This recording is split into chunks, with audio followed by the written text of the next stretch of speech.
Baik, selamat pagi Bapak Ibu sekalian. Assalamualaikum warahmatullahi wabarakatuh. Salam sejahtera untuk kita semua. Pertama-tama saya mohon maaf tidak dapat hadir langsung di dalam kegiatan seminar ini.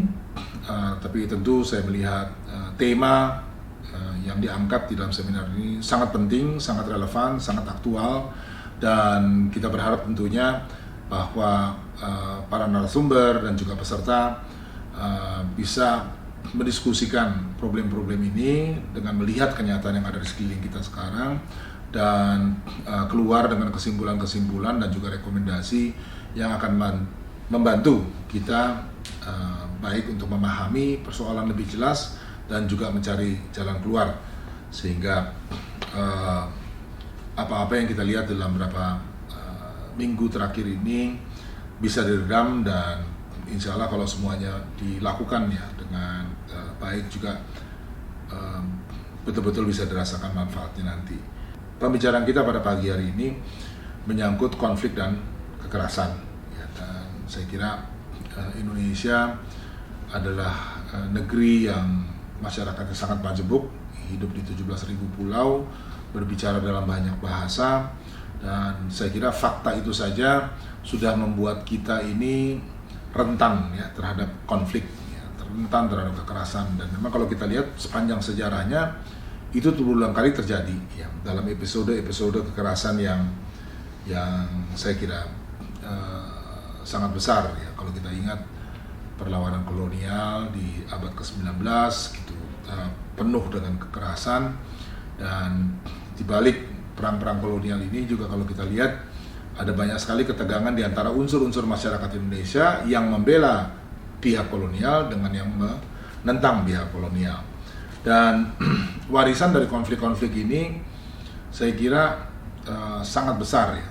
Dan bahkan boleh dibilang peristiwa-peristiwa kekerasan itu membentuk semacam lapisan-lapisan kekerasan yang di banyak tempat itu tumbang tindih bahkan gitu ya, antara satu periode dengan periode yang lain gitu. Sebagai contoh misalnya kalau di Bali itu korban pembunuhan di sekitar tahun 65 waktu terjadi operasi ya, pembasmian terhadap PKI itu sangat besar ya. Jumlah korbannya itu sangat besar gitu, dan saya kira kalau kita perhatikan dengan cermat gitu, pelaku dari kekerasan itu banyak adalah dari unsur masyarakat sendiri ya. Tentunya ada peran dari aparat keamanan di masa itu, tapi masyarakat sendiri itu boleh dibilang pegang peranan yang sangat penting. Dan di masa kemudian gitu, di tempat-tempat yang lain konflik terjadi kerap antara mereka yang dianggap asli dengan mereka yang dianggap pendatang gitu, yaitu bolak-balik terjadi. Dan saya kira ini semua mencerminkan gitu bahwa keragaman kita jika tidak dikelola dengan baik gitu, akan selalu membawa ancaman seperti ini di masa mendatang gitu. Dan saya kira untuk mengatasi persoalan ini, riset, pendalaman informasi, dokumentasi menjadi sangat-sangat diperlukan. Mungkin di samping ada upaya-upaya yang sifatnya pendekatan keamanan, juga pendekatan kesejahteraan, ya, dengan membantu masyarakat agar bisa tumbuh, itu ternyata tidak sendirinya terkait dengan transformasi kultural, ya, menjadi orang yang lebih baik, lebih toleran, lebih tenggang rasa, dan seterusnya. Artinya ada beberapa hal yang khusus yang perlu dilakukan gitu ya, untuk bisa menghidupkan, memperkuat bahasa nasional kita. Dan salah satu caranya untuk mengatasi ini saya kira terkait dengan cara pikir gitu. Kenapa? Gitu karena seringkali kerangka berpikir yang intoleran itu justru sebetulnya mengkopi cara pikir Belanda terhadap orang Indonesia di masa lalu, gitu ya. Jadi bahwa hubungan-hubungan itu sudah dipetakan sedemikian rupa sehingga tidak ada ruang bagi masyarakat gitu ya untuk membuat satuan-satuan pergerakannya sendiri gitu, di masa awal itu. Dan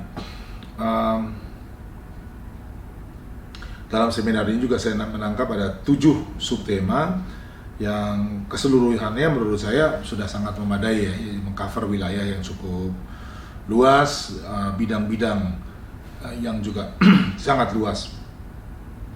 Nah, mungkin kalau boleh ada catatan bagi saya, yang penting diingat dari upaya semacam ini adalah bahwa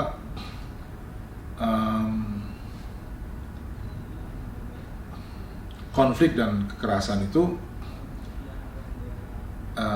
laten sifatnya di dalam masyarakat gitu, di dalam masyarakat yang memiliki perbedaan. Bahkan di dalam masyarakat yang relatif homogen pun gesekan-gesekan itu bisa terjadi setiap saat. Jadi masalah kita bukan bagaimana menghapus konflik itu, bagaimana menghapus perbedaan itu, karena itu hampir tidak mungkin kita lakukan gitu. Tapi justru adalah melihat apa yang mungkin dilakukan dengan kondisi yang kita miliki sekarang gitu, untuk mengurangi ketegangan dan tindak kekerasannya gitu ya. Jadi kalau konfliknya sendiri nggak mungkin dihindari gitu ya, tapi kalau ekses dalam bentuk kekerasan, penggunaan senjata dan seterusnya bisa dikurangi secara efektif, saya kira akan sangat-sangat membantu. Nah tentu penyelenggaraan oleh UPT di bawah Ditjen Kebudayaan ini bisa dilihat ya sebagai kontribusi dari kementerian untuk memecahkan masalah yang begitu kompleks, dan tidak ada ambisi di kami tentunya untuk mencari jawaban sehari jadi ya, sehingga apa yang kita inginkan sebetulnya adalah melihat diskusi yang sangat leluasa sambil menguji gitu ya, jadi pikiran-pikiran berkembang di antara kita, dan juga langkah-langkah konkret yang diusulkan ini kira-kira memang masuk akal atau tidak gitu.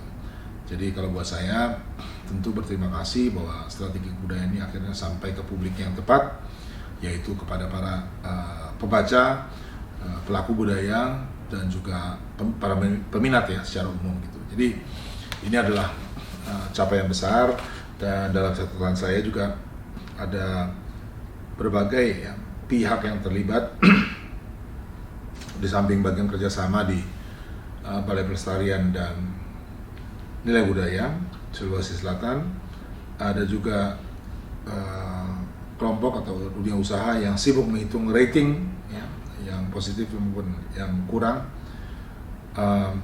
dan juga ada Fakultas Ilmu Budaya Universitas Hasanuddin gitu. Nah, semua ini saya kira adalah